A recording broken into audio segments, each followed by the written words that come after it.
ദൈവത്തിൻ്റെ വചനത്തിൻ്റെ ശക്തിയും കൂടി നമ്മൾ സ്വന്തമാക്കണം. ദൈവവചനം വായിച്ച് പ്രാർത്ഥിക്കുമ്പോൾ ഈ ഉപവാസ പ്രാർത്ഥനയുടെ ശക്തി നമുക്ക് ഇരട്ടിയായിട്ട് ലഭിക്കുകയാണ് ചെയ്യുന്നത്.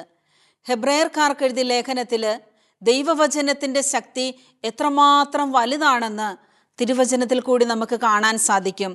4-ാം അധ്യായം 12-ാം വാക്യം, ദൈവത്തിൻ്റെ വചനം സജീവവും ഊർജ്ജസ്വലവുമാണ്, ഇരുതല വാളിനേക്കാൾ മൂർച്ചയേറിയതും, ചേതനയിലും ആത്മാവിലും സന്ധിബന്ധങ്ങളിലും മജ്ജയിലും തുളച്ചു കയറി ഹൃദയത്തിൻ്റെ വിചാരങ്ങളെയും നിയോഗങ്ങളെയും വിവേചിച്ചറിയാൻ നമുക്ക് ശക്തി നൽകുകയും ചെയ്യുന്നു. അതുകൊണ്ട് പ്രിയപ്പെട്ടവരെ, തിരുവചനത്തിൻ്റെ ശക്തിയിൽ നമ്മൾ ആശ്രയിക്കുക.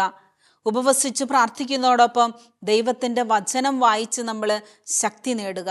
ദൈവവചനത്തിൻ്റെ ശക്തി നമ്മുടെ കൂടെയുണ്ടെങ്കിൽ ഒരു തിന്മയുടെ ശക്തിക്കും നമ്മളെ തൊടാനായിട്ട് സാധിക്കത്തില്ല. ദൈവവചനത്തിൻ്റെ ശക്തി, ഉപവാസ പ്രാർത്ഥനയുടെ ശക്തി, ഈ ദാനിയേൽ പ്രവാചകന്റെ ജീവിതത്തിൽ ദൈവം കൃപയായിട്ട്, ശക്തിയായിട്ട്, ദർശനങ്ങളായി, വെളിപ്പെടുത്തലുകളായി ദൈവസ്വരം ശ്രവിക്കുവാൻ, അതുപോലെ തന്നെ ദൈവത്തിൻ്റെ ദൂതന്മാരുടെ സംരക്ഷണമൊക്കെ ലഭിക്കുന്നതായിട്ട് നമ്മുടെ സ്വന്തം ജീവിതത്തിലും നമുക്ക് സ്വന്തമാക്കാൻ അതിനുവേണ്ടി നമുക്ക് പരിശ്രമിക്കാം.